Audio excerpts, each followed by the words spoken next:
Salut les petits clous, eh bien j'espère que vous allez bien. Aujourd'hui on va parler d'une console.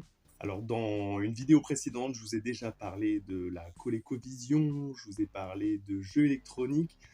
Bon là je vais griller les étapes puisque je vais vous parler d'une console un petit peu plus récente qui est sortie au milieu des années 90 et il s'agit de la PlayStation, la PS1 comme certains diraient, de la marque Sony.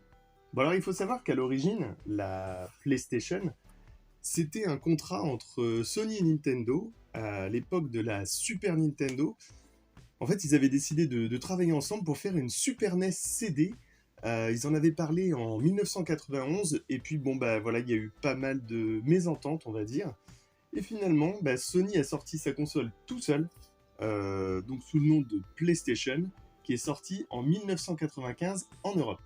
Bon, alors, c'est pas la première console CD hein, qui est sortie. Il y en a eu quelques-unes avant. Il y a eu le Mega CD, par exemple, de Sega. Il y a eu l'Amiga CD32, de la marque Amiga. Il y a eu le CDI de la marque Philips, bon, qui a pas eu, voilà, qui a fait un peu un flop, mais je vous en parlerai un jour, puisque j'ai aussi cette console, bien entendu. Mais là, on parle actuellement donc de la PlayStation, qui est, on va dire, bah voilà, une génération au-dessus en termes de console et surtout de puissance graphique. Bah alors la console, donc je la reprends pour vous la montrer. En fait, elle était faite comme ça. Voilà, un boîtier gris, Sony PlayStation. Bon, alors, tout le monde se souviendra du logo qui apparaît, du son quand on démarre la console.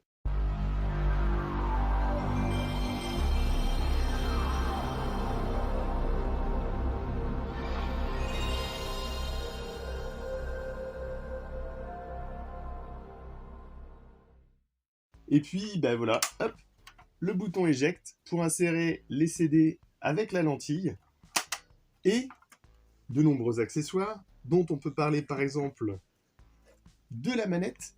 Donc la manette, alors je l'ai en version plus simple. Hop, voilà, je vous la montre. Ça, c'était la première manette donc, qui est sortie avec la PlayStation en 1995 en Europe.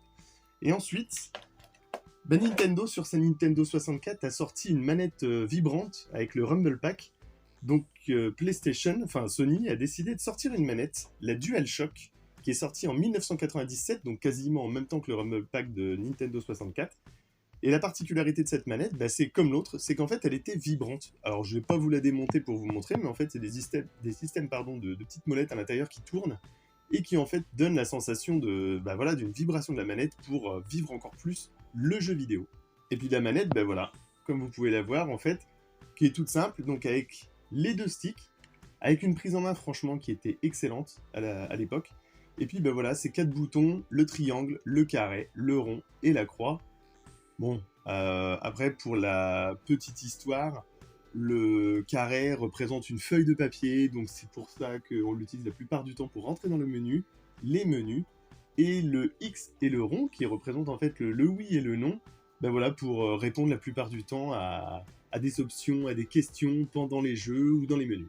Bon, alors quand elle est sortie, cette console, elle coûtait aux alentours donc de 2100 francs, 2100, donc ce qui représente quand même une belle somme, hein, puisqu'on avoisine donc les 300 euros, il me semble, si je ne me trompe pas.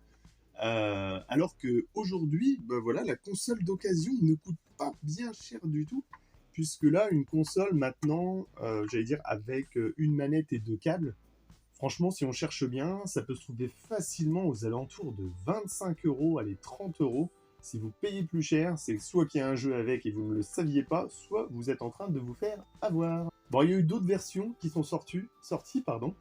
Il y a eu une version verte et une version bleue, en fait, qui était pour les testeurs, pour aussi les journalistes, les choses comme ça. Il y a une version noire qui s'appelait la Netia Rose. Beaucoup ont certainement entendu parler de ce nom-là. La Netia Rose, en fait, elle servait pour les développeurs, donc elle était fournie avec bah voilà, avec un système de logiciel qui permettait de créer des petits jeux, un peu comme ça se fait maintenant d'ailleurs sur les consoles nouvelle génération, où on peut voir bah, des systèmes pour créer des jeux, et notamment beaucoup de jeux faits par des petits développeurs.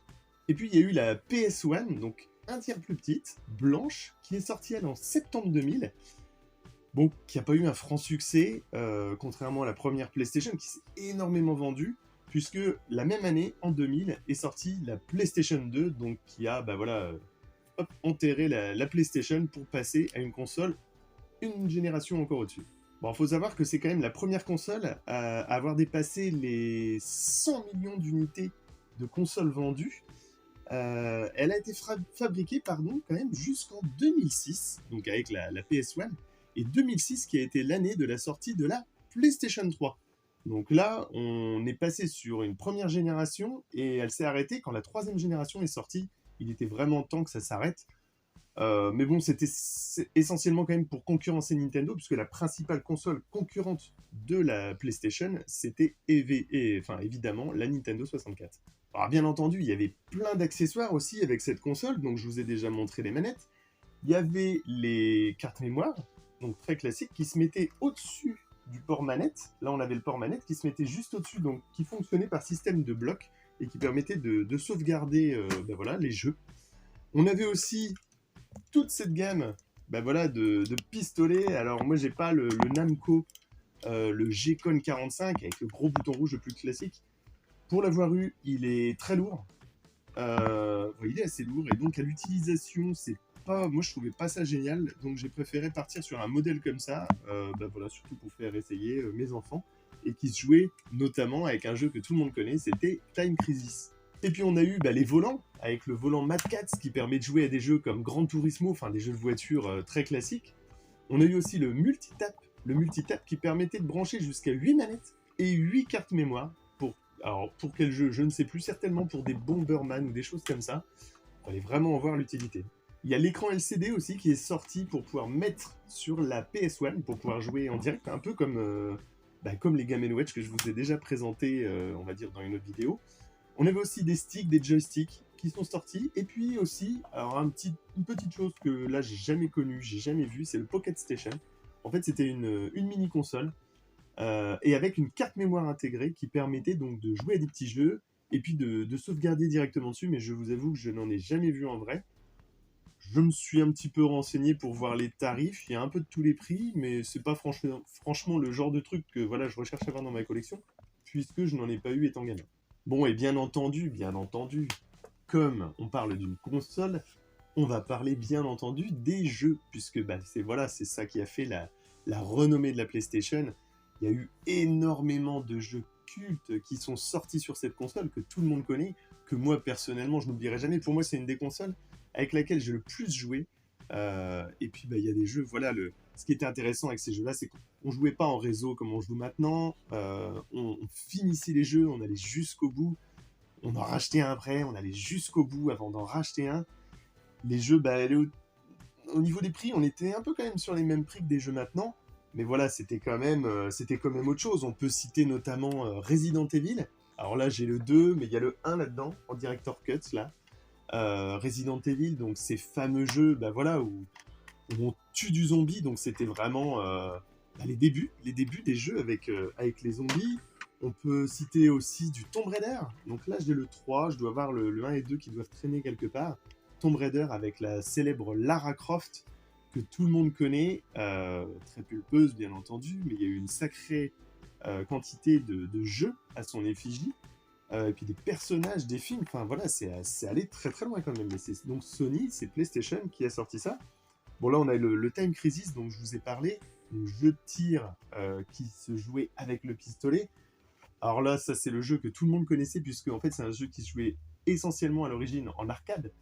Et puis on a vite fait d'y claquer 2€, puis 2€, puis 2€, puisque au final c'était vraiment pas simple comme jeu. Et même sur la console, il était toujours aussi compliqué. Après, on avait des jeux de combat, notamment avec Tekken. Alors là, c'est le 2 aussi que je vous sors, effectivement. Apparemment, j'ai sorti que les deux. Donc Tekken, là, les premiers jeux de combat en 3D, puisque la PlayStation, alors, il y avait déjà des jeux en 3D qui existaient sur la Nintendo 64, mais là, on était vraiment sur des vrais beaux jeux 3D et qui font qu'on a des jeux aujourd'hui qui sont comme ils sont sur nos consoles nouvelle génération. On peut parler aussi de Abe. Qui n'a pas connu Abe? Alors là, c'est l'Exode d'Abe, mais il y a eu l'Odyssée d'Abe juste avant. Ça, c'est pareil. Dans la même veine, dans le même genre, on avait ce jeu, Heart of Darkness. Heart of Darkness, où on jouait en fait un petit garçon qui part dans un monde complètement fantastique où il chasse les ombres pour aller sauver son chien qui a été kidnappé par ces monstres. Ce jeu, moi je sais que j'ai passé des heures et des heures avec mon frère, enfin, on s'est vraiment éclaté quoi.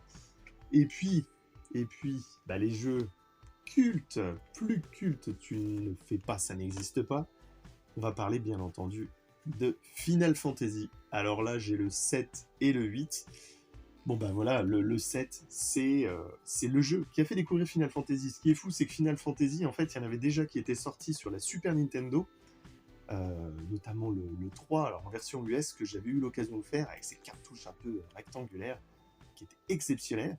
Mais c'est quand même le Final Fantasy 7 qui a fait quand même découvrir aux Européens ce qu'était ce jeu. Puisque, en fait, les tout premiers, personne ne les connaissait. C'est des jeux qui ne sont sortis soit qu'aux États-Unis, soit qu'au Japon. Et il y a vraiment donc que le 7 qui est sorti en France au début. Et puis bah là, on était dans un jeu d'aventure exceptionnel. D'une longueur extrême, avec des combats, de l'aventure, des personnages, des dialogues, enfin une interactivité géniale. Un jeu quand même qui faisait 3 CD. Alors là, il y a la... Comment Il y a la démo du Final Fantasy VIII, puisque moi c'est la version Platinum que j'ai, donc ça veut dire que le... Oui, ça je ne l'ai pas expliqué en fait. Il y avait les jeux Black Label et les jeux Platinum. Platinum en fait c'était à partir du moment où un jeu avait très bien fonctionné, où il s'était très bien vendu, eh ben, on en sortait une version Platinum qui était censée être un petit peu moins chère. Et donc forcément quand il est sorti, le 8 était déjà sorti. Donc c'est pour ça qu'il y a la démo à l'intérieur. Et du coup je vais même en profiter pour vous montrer un petit truc puisqu'on n'en a pas parlé. Une petite poussière. Les CD à l'arrière étaient noirs. Alors en fait, c'était pas du tout comme une légende le racontait pour éviter la copie. C'était juste pour la lentille en fait du lecteur optique bah, voilà, qui lisait plus facilement ces CD-là. Mais par contre, en parlant de copie, voilà, c'était ça un petit peu bah, voilà, la fragilité de cette console, c'est qu'elle elle a été piratée de nombreuses fois en fait des puces. Bon, c'était d'ailleurs les prémices en fait du piratage des jeux vidéo. Parce qu'avant ça se faisait pas vraiment, les gens ne gravaient pas les jeux, alors que pourtant il y a des consoles comme le Mega CD ou le CDI, où là on pouvait graver les jeux sans protection aucune, mais là justement il y a des systèmes anti-piratage, mais ben voilà, il y a eu des puces qui ont été faites, qui pouvaient s'intégrer dans les consoles, et qui permettaient donc de lire les jeux gravés. Alors celle-ci bah, a une puce, j'en ai une autre qui a une puce aussi, j'allais dire je pense qu'il y a très peu de PlayStation aujourd'hui qui n'ont pas de puce à l'intérieur. Elle permettait de jouer aux jeux gravés, mais on pouvait continuer à jouer aux jeux originaux, hein, parce que sinon ce serait dommage d'avoir tout ça et de ne pas pouvoir y jouer. Mais voilà, c'était le début voilà, du piratage, malheureusement, des jeux vidéo, puisque bah, après ça a continué sur la Dreamcast, sur la Saturn, sur la PlayStation 2, la 3, et n'en parlons pas, ça continue sur ordinateur. Mais je pense vraiment que c'était les prémices du piratage de la console. Voilà, voilà, bah écoutez, j'espère que comme d'habitude cette vidéo vous a plu. Alors j'ai pas fait non plus tout l'historique de la PlayStation, toutes ses capacités techniques avec ses microprocesseurs et tout ça, parce qu'il y en aurait des tonnes à vous dire. Et puis je vous ai pas fait non plus le listing des jeux, il y en a énormément. Je ne sais pas d'ailleurs combien il y a de jeux qui sont sortis sur la PlayStation, mais je pense que le full set, donc c'est-à-dire la collection complète des jeux de la PlayStation, doit être assez impressionnant, puisque à chaque fois que j'en cherche des nouveaux, j'en vois toujours, et toujours des nouveaux jeux que je n'avais jamais vus avant. Donc à mon avis, ouais, il doit y en avoir un petit paquet, mais bon, voilà, moi le but c'est pas d'avoir tous les jeux. Je vous avoue d'ailleurs que je vais m'en séparer de certains, parce que bah voilà, ça prend beaucoup de place, il n'y a pas que ça dans la collection, hein, comme vous le savez, j'ai énormément de choses. Mais bon, c'est un peu ça, hein, la collection, c'est on achète, on revend, on rachète des trucs, on revend pour pouvoir racheter, et ainsi de suite. En tout cas, j'espère que cette vidéo vous a plu. Moi, ça m'a amusé à la faire, ça me rappelle énormément de choses. Je pense que je vais d'ailleurs aller me faire une petite partie. Et puis, bah, comme d'habitude, pour ceux qui ne sont pas abonnés, je vous invite à vous abonner. Ça se passe sur le côté de la vidéo. Et en dessous, juste en dessous de la vidéo, n'hésitez pas à me laisser vos commentaires. En tout cas, j'essaie de vous refaire une vidéo rapidement. Et n'oubliez pas, mais il faut vraiment que je vous en reparle, mais j'en parlerai essentiellement sur ma page Facebook et sur ma page Instagram.